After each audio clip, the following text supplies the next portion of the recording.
سفید موتیوں کی مالا۔ کبھی کبھی ہوتا ہے کہ راہ چلتے چلتے اچانک کچھ ایسا نظروں کے سامنے آ جاتا ہے کہ انسان پل بھر میں سب بھول جاتا ہے کہ وہ کہاں ہے، کیوں ہے اور کیا کر رہا ہے۔ کئی بار کوئی چھوٹی سی بے جان چیز بھی ہمارا راستہ روک لیتی ہے، ہمارا ہاتھ تھام لیتی ہے، جیسے کہ عرصے کے بعد ملا کوئی پرانا ساتھی، بچپن میں کوئی کھوئی ہوئی انمول چیز، یا پھر ماضی سے جڑی کوئی یاد۔ امشال سحر کے ساتھ بھی یہی ہوا تھا۔ وہ مری کے مال روڈ کے ایک طرف اس 9-10 سال لڑکے کے پاس کھڑی کہیں کھو سی گئی تھی۔ وہ بھول ہی گئی تھی کہ اس کے گھر والے سب گاڑی میں بیٹھ چکے ہیں۔ وہ مری جیسی خوبصورت جگہ پر 3 دن گزار کر اب واپس جا رہے تھے، تو بڑی نند کے کہنے پر وہ ان کی شال لینے کی خاطر مال روڈ سے نیچے کی طرف آئی تھی، اور اب وہ شال پسند کر کے واپس گاڑی کی طرف جا رہی تھی جب سڑک کنارے کھڑے لڑکے کے اسٹال پر اس سفید موتیوں والی مالا نے اسے رکنے پر مجبور کر دیا تھا۔ وہ دور کھڑی ان سفید موتیوں کو دیکھ رہی تھی جب وہ لڑکا بیزار سی شکل بنائے اسے دیکھتے ہوئے بولا، باجی تم کو کچھ لینا بھی ہے یا پھر صرف دیکھتی ہی رہو گی؟ وہ حال میں لوٹی تھی اور پھر فوراً شہریار کی تلاش میں ادھر ادھر دیکھا۔ وہ پیچھے دکان میں ہی کھڑا تھا جب وہ شال پسند کر کے نکلی تھی، مگر اب نظر نہیں آ رہا تھا۔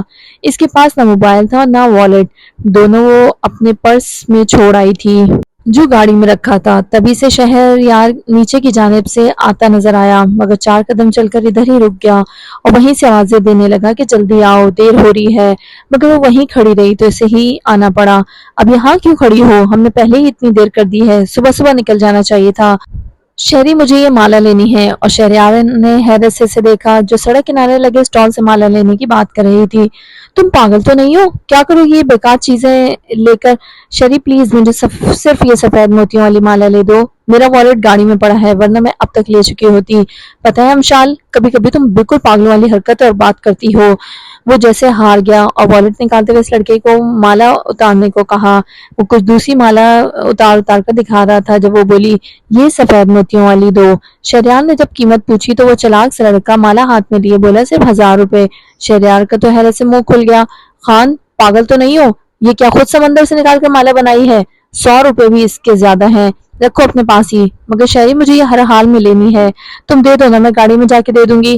لڑکے کو لگا کہ وہ ہر حال میں لے کر جائے گی اور ایسا ہی ہوتا جو اس کے پاس پیسے ہوتے ہیں، مگر شہریار اس کا ہاتھ تھام کر وہاں سے چل ہی پڑا جب پیچھے سے وہ لڑکا آوازیں دیتا رہا، اچھا 500 دے دو، چلو 200 میں لے لو۔ شہری نے رک کر صرف اتنا کہا، اب مفت میں بھی دو تب بھی ہم نہیں لیتے۔ وہ اس کے ساتھ بے حس سی پیچھے چلتی جا رہی تھی، اسے لگ رہا تھا کچھ بہت خاص پیچھے رہ گیا ہے، کچھ بہت انمول ہاتھ بھر کی دوری سے پھر اس کے ہاتھوں سے کھو گیا ہے۔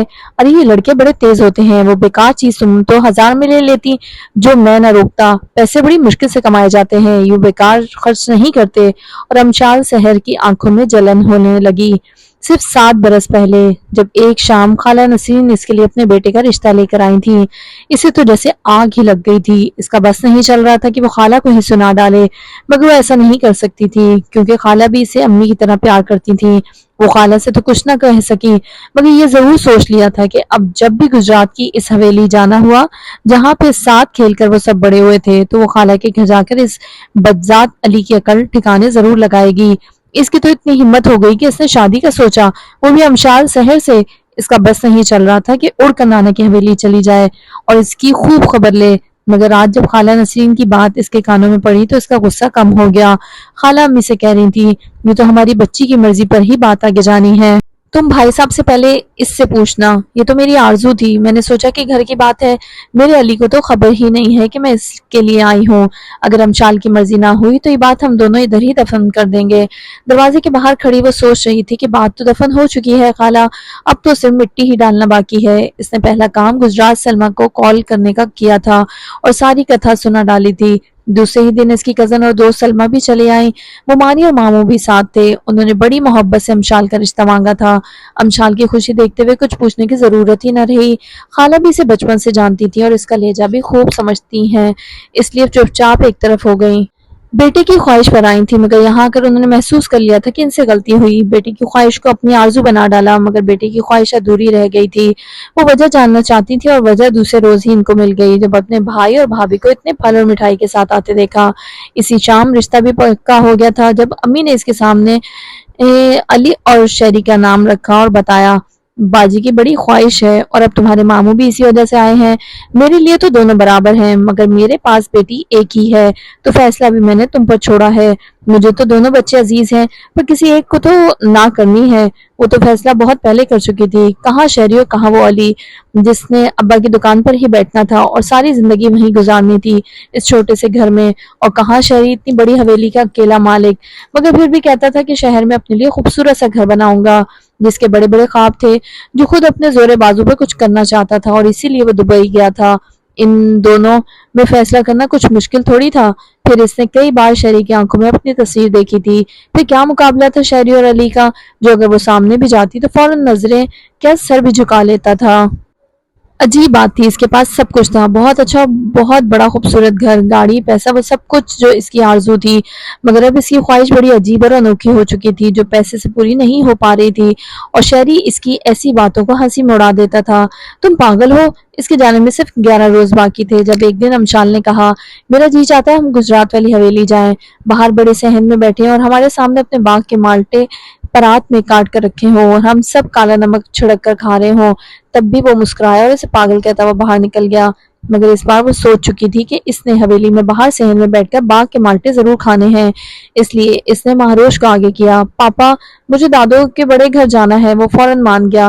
یوں آج وہ گجرات کے سفر پر تھے، ممانی بھی ساتھ آئی تھیں، ان کو بھی حویلی عزیز تھی، مگر شہریار کی ضد کی وجہ سے حویلی کو چھوڑنا پڑا، کیونکہ ماموں کے بعد وہ سب اپنی مرضی سے کرتا تھا۔ حویلی آئے تو حیرت ہوئی، اسے علم نہ تھا کہ کچھ عرصے سے خالہ ادھر ہی رہ رہی ہیں، کیونکہ وہ اپنے گھر کے نئے سرے سے تزئین و آرائش کروا رہے تھے۔ اسے دکھ ہوا کہ اتنا عرصہ بیت گیا، اس نے اس حویلی کا رخ ہی نہ کیا، جبکہ نانا نانی کے بعد وہاں اس کی خالہ کا گھر بھی تھا، مگر نہ جانے کیوں شہریار سے شادی کے بعد اسے کچھ عرصے کے لیے سب کچھ بھول ہی گیا تھا، مگر آج جیسے حویلی میں قدم رکھا تو بچپن کی ایک ایک بات، ایک ایک یاد ہاتھ تھامنے کو بے چین کھڑی تھی۔ خالہ اتنے پیار سے ملی، کھانا بھی سب اس کی پسند کا بنایا، اسے حیرت ہوئی کہ خالہ کو اس کی پسند ابھی تک یاد تھی۔ رات کے لیے بھی خالہ اس کے اور شہری کی پسند سے بنانا چاہتی تھی۔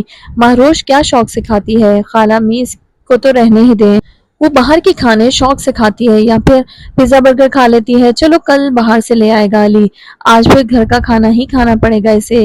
اور علی کے نام پہ سے یاد آیا کہ وہ ابھی تک نظر نہیں آیا۔ خالہ امی علی کہاں ہے، ابھی تک ملاقات نہیں ہوئی، وہ بیچارہ بھی کیا کرے، اسے ٹائم ہی نہیں ملتا، کبھی کبھی تو آدھی رات ہو جاتی ہے اسے گھر آتے آتے۔ صبح پہلے ٹائم اپنے ابا کے ساتھ دکان کو دیکھتا ہے، پھر اپنی بیکری کو دیکھنا، اور گھر بھی چکر لگانا پڑتا ہے کہ مزدور کام ٹھیک سے کر بھی رہے ہیں یا نہیں۔ خیر میں نے فون کر دیا تھا، کہہ رہا تھا کہ جلدی آ جاؤں گا۔ خالہ امی اٹھ کر ممانی کی طرف چل دی اور وہ اٹھ کر باہر نکل آئی، جہاں پہ مہروش کھیل رہی تھی، ساتھ ہی پیپل کے بڑے سے درخت پر وہ جھولا بھی موجود تھا، جو ہر وقت آباد رہا کرتا تھا، بچوں کا رش لگا رہتا تھا۔ مہروش جھولے پر آؤ نا۔ نہیں ماما مجھے ایسے جھولے سے ڈر لگتا ہے، گر جاؤں گی، اسے مہروش کو کہا تھا۔ وہ اپنا بچپن تلاش کر رہی تھی، مگر مہروش نے انکار کر دیا، تو یوں ہی جھولے کے پاس کافی دیر کھڑی رہی۔ شہری تو جب سے آیا تھا اپنے کمرے سے ہی نہیں نکلا تھا، نہ جانے کیا کر رہا تھا، اسے بے خیالی سی تھی کہ سامنے سے آتے اس شخص کو دیکھ ہی نہ سکی۔ جب قریب آ کے اس نے سلام کیا تو جیسے ہوش میں آئی، سامنے کھڑا وہ شخص تو بالکل ہی بدل گیا تھا، یہ تو اس علی سے بہت مختلف تھا جس کو وہ جانتی تھی۔ کیسی ہو، شہریار بھی آیا ہے، وہ پوچھ رہا تھا، جبکہ امشال ابھی تک حیران تھی۔ ہاں شہری آیا ہے نا، اوپر اپنے کمرے میں ہے، اور تم کیسی ہو، وہ بھول ہی گئی تھی کہ وہ اس کا حال بھی پوچھ رہا تھا۔ ہاں میں بالکل ٹھیک، تمہارے سامنے ہوں، دیکھ لو، مگر دوسرے ہی لمحے وہ نظریں جھکا کر یہ کہتا ہوا اندر کی طرف چل پڑا، میں شہریار سے مل لوں، شاید سامنے کھیل رہی ماروش سے نظر ہی نہیں آئی۔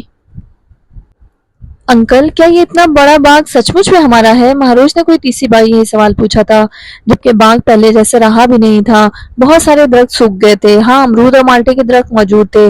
شہری مجھے حویلی میں بیٹھ کر اپنے باغ کے مالٹے بھی کھانے تھے، جب وہ باغ سے نکلنے لگے تھے تب ہی اسے خیال آیا، تو بیوی کچھ ٹائم پہلے آنا تھا نا، نظر نہیں آ رہا کہ مالٹے ختم ہو چکے ہیں، شہریار نے مسکرا کر کہا۔ امشال نے بے اختیار درختوں کی طرف دیکھا جو سچ مچ خالی ہی تھے، کسی کسی پر ایک دو مالٹے نظر آ رہے تھے، وہ سامنے دیکھو 4 مالٹے لگے ہیں، دور ہیں، شاید اسی لیے بچوں سے بچ گئے، یا پھر ان پر میرا نام لکھا تھا۔ پاگل ہو کیا، اتنی اونچی جگہ پہ لگے ہیں، پھر اوپر سے مالٹے کے کانٹے یہاں پہ لگتے ہیں، 3 روز درد نہیں جاتا، اس لیے مجھے معاف کرو، بازار سے آ جائیں گے مالٹے، تم حویلی میں بیٹھ کے کھا لینا۔ شہریار نے بات ہی ختم کر دی، مجھے یہی کھانے ہیں، تم